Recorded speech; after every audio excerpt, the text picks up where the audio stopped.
යාළු යාළුවනේ අද මම ඔයාලත් එකතු වෙලා පොදු සේවා ගැන කතා කරන්න යන්නේ. පුරවැසි පළවෙනි පාඩම. මේ අපි බලමු පොදු සේවා ගැන මොනවද කියලා. ජන මේ රජය හා පෞද්ගලික අංශය මගින් ජනතාවගේ ජීවන තත්ත්වයේ ගුණාත්මක සංවර්ධනය අරමුණු කරගෙන පොදුවේ සියලුම ජනතාවට ප්‍රයෝජනට ගත හැකි වනසේ සපයන සේවා තමයි පොදු සේවා කියලා අපි හඳුන්වන්නේ. මේ ජල සම්පාදනය, මේ සෞඛ්‍ය, අධ්‍යාපනය, ප්‍රවාහනය, විදුලිය, සම්පකාරය, පණිවිඩ හුවමාරුව, ආරක්ෂක සේවා, තැපැල් සේවය. පොදු සේවා කොටස් තුනකට බෙදෙනවා. නොමිලේ සපයන පොදු සේවා, සහනදාය අයකරියම් සම්පාදනය සපයන පොදු සේවා, මුදල් අයකර සපයන පොදු සේවා. මේ පොදු සේවා වර්තමාන ජන සමාජයට අත්‍යවශ්‍ය සේවා බවට පත් වෙනවා. එතකොට පොදු සේවා ගොඩක් රජය නොමිලේ සපයනවා. මේ නොමිලේ ඒගොල්ලෝ රජය වාර්ෂිකව විශාල මුදලක් වැය කරනවා පොදු සේවා වලට.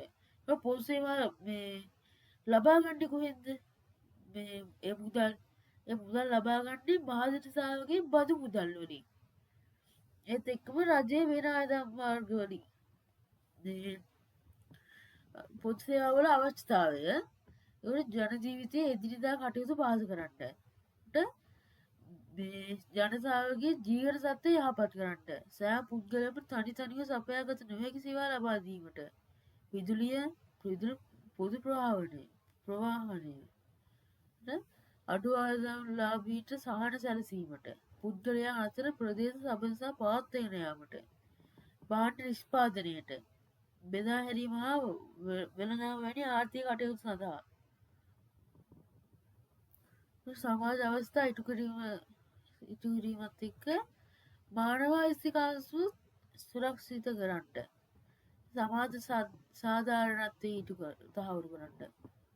එතකොට පොදු සේවාවල විකාශනය අතීතයේ අනුරාධපුර හා පොළොන්නරු රාජධානි සමයේ වැව් වාරිමාර්ග රෝහල් ඔසුවියන් ආදිය මහජන ප්‍රයෝජන සඳහා ඉදිකිරීමට අනුග්‍රහය දක්වලා තියෙනවා. අනුරාධපුර යුගයට අයත් බුද්ධදාස රජතුමාගේ රාජ්‍ය කාලයේදී ගම් 10කට එක් වෛද්‍යවරු බවත් බැගින් පත් කරලා තියෙනවා කියලා සඳහන් වෙනවා. දැන් රෝහල් පිහිටුවා ඒවා නඩත්තු කිරීමට ඔසුවන් ආදී කරවීමට රජවරු කියාවල් දෙනවා. මේ තියෙන්නේ වැවක්. මේ තියෙන්නේ බ්‍රිතාන්‍ය පැරණි රෝහලක නැටුණා. එතකොට බ්‍රිතාන්‍ය පාලන යුගයේ ආරම්භ කළ සේවා බලමු. මේ ප්‍රවාහනය, මේ තැපැල් හා බැංකු සේවා, මේ තැපැල් හා විදුලි පණිවිඩ සේවා, ඊට පස්සේ බැංකු සේවා. මේ වාෂ්ප දුම්රිය. උට 1945 නිදහස් අධ්‍යාපනයට අදාළ යෝජනා සම්මත වීමෙන් පස්සේ නිදහස් අධ්‍යාපනය පොදු සේවාවක් විදියට මේ ලංකාව ක්‍රියාත්මක වෙලා තියෙනවා. ලංකාවේ වෙලා තියෙනවා. එතකොට මේ ලංකාවට ඒක හඳුන්වලා දීලා තියෙන්නේ WW කණ්ඩංකර මැතිතුමා.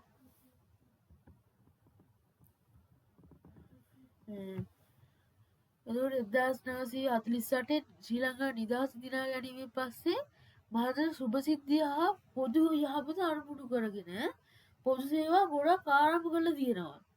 ඒවා පවත්වාගෙන යන්න බලයට පත් වූ සෑම රජයක්ම කටයුතු කරලා තියෙනවා.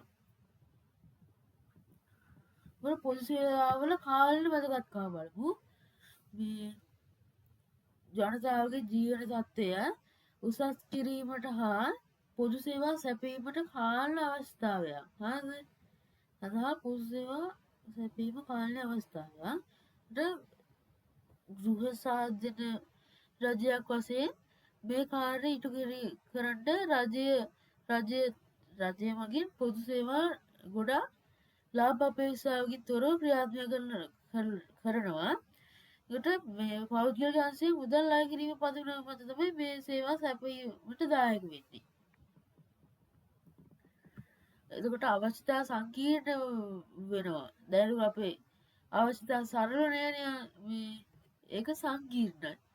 සංකීර්ණ වීම එක්කම ජන සංඛ්‍යාවද වර්ධනය වෙනවා.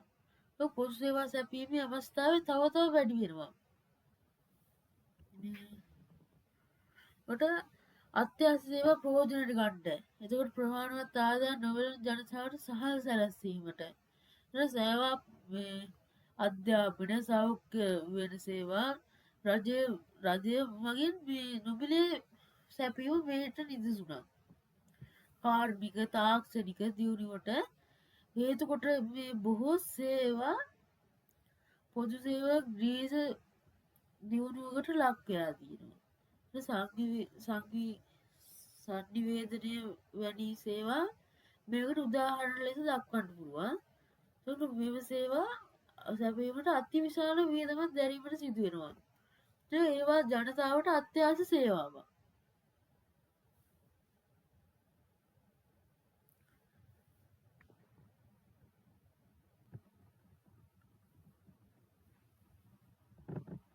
එතකොට අපි බලමු ඊළඟට පොදු සේවාවේ පොදු ලක්ෂණ.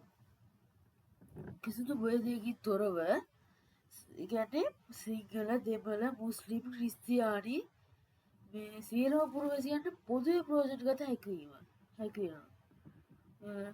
ලාභ විභවයට වඩා මහජන සංස්කෘතිය අරමුණු කරගෙන පවත්වාගෙන යනවා.